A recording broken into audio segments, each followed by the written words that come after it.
आउज़ुबिल्लाहि मिनश्शैतानिर्रजीम बिस्मिल्लाहिर्रहमानिर्रहीम।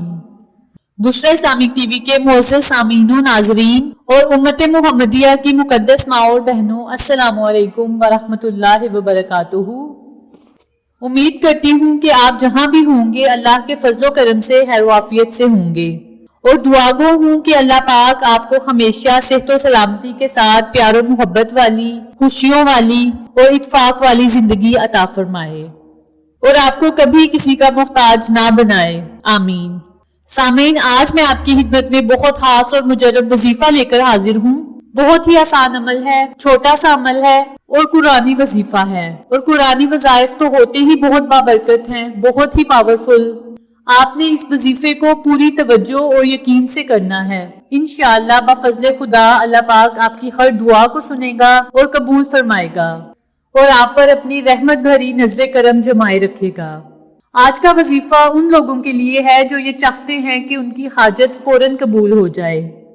कोई जायज और मुश्किल हाजत जो किसी तरह भी पूरी ना हो रही हो और इसकी जरूरत हल भी लाजिम हो और जल्द हो, तो इस अमल के लिए आज जो वजीफा मैं आपको बताऊंगी बेहद मुफीद साबित हुआ है। ये बेहद आसान और पावरफुल अमल है, उलमाए कराम और बुजुर्गाने दीन का बताया हुआ अमल है। आपने इस अमल को, इस वजीफे को करके अल्लाह के हजूर खसूसी दुआ करनी है, अपनी हाजात और ख्वाहिशात अल्लाह के हजूर पेश करनी है। इंशाअल्लाह अल्लाह पाक आपकी जितनी भी मुश्किल हाजत होगी इसे पूरा करेगा, जितनी भी मुश्किल परेशानी होगी इसे खत्म करेगा।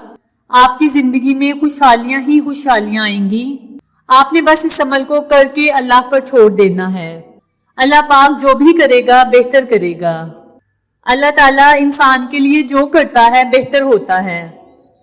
अल्लाह इंसान से 70 माओं से ज्यादा मोहब्बत करता है, तो अल्लाह पाक अपने बंदे के लिए कभी गलत नहीं सोचता। हमारा जो भी काम नहीं हो रहा होता इसमें हमारे लिए बेहतरी होती है।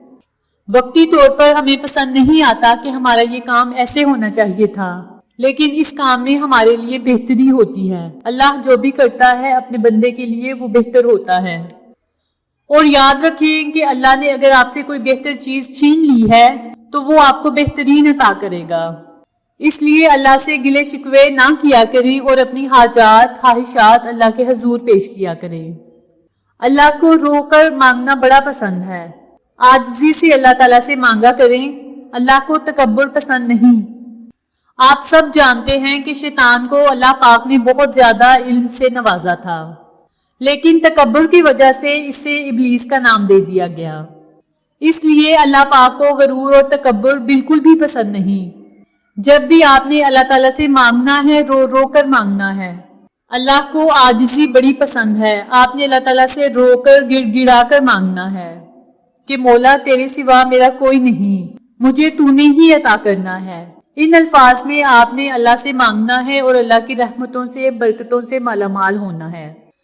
जिस तरीके से आपको मैं ये वजीफा बता रही हूँ, अगर इसी तरीके से, इसी तरतीब से ये वजीफा करेंगे तो इंशाअल्लाह अल्लाह पाक आपकी हर दुआ को सुनेगा और कबूल भी फरमाएगा इंशाअल्लाह।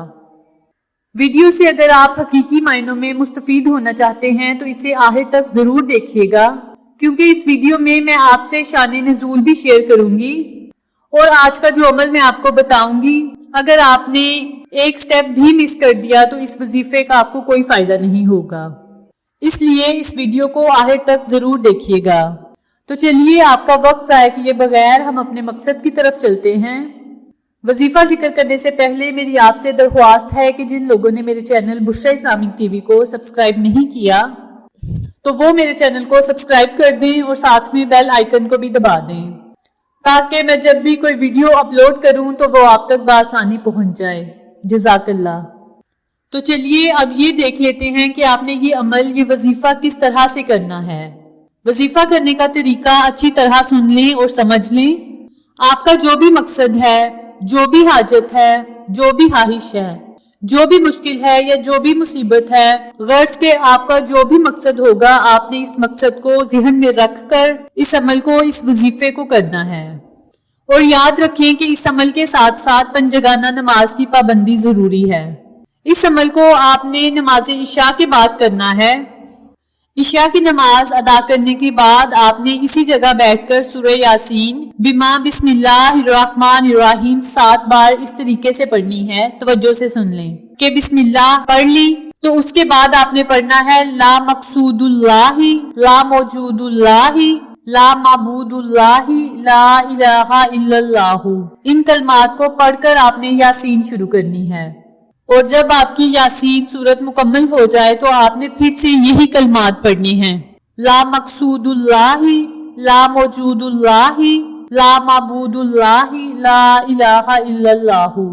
یہ پڑھنے کے بعد آپ نے 11 مرتبہ درود پاک پڑھ لینا ہے، اور پھر آپ نے اللہ تعالیٰ سے دعا مانگنی ہے. اس وظیفے کے ساتھ اول و آخر 11 مرتبہ درود ابراہیمی پڑھنا لازم ہے، یعنی جب آپ عشاء کی نماز ادا کر لیں تو آپ نے 11 مرتبہ پہلے درود پاک پڑھنا ہے، 1 مرتبہ بسم اللہ پڑھنی ہے، 1 مرتبہ ہی آپ نے اللہ کے ناموں کا ورد کرنا ہے، اور پھر یاسین شروع کر دینی ہے. یاسین سورت کے مکمل کرنے کے بعد آپ نے پھر سے اللہ کے ناموں کا ورد کرنا ہے، اور آخر میں 11 مرتبہ درود پاک پڑھ لینا ہے، اور پھر اپنی خواہشات، اپنی حاجات، اپنی ضروریات اللہ کے حضور پیش کر دینی ہیں. انشاءاللہ اللہ کے فضل و کرم سے حاجت پردہ غیب سے پوری ہوگی.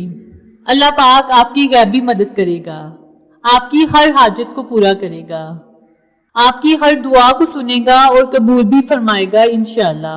بس آپ نے یہ عمل پورے یقین سے کرنا ہے اور پوری توجہ سے اس عمل کو کرنا ہے.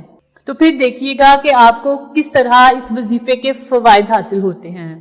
آخر میں اللہ تعالیٰ سے دعا ہے کہ اللہ تعالیٰ مجھے اور میرے تمام سامعین کو اس وظیفے پر عمل کرنے کی توفیق عطا فرمائے، اور دوسروں کے ساتھ صدقے کی نیت سے شیئر کرنے کی توفیق عطا فرمائے. آپ سے دوبارہ ملاقات ہوگی کسی نئی اسلامی ویڈیو یا کسی اچھی معلومات کے ساتھ. تب تک السلام علیکم ورحمۃ اللہ وبرکاتہ.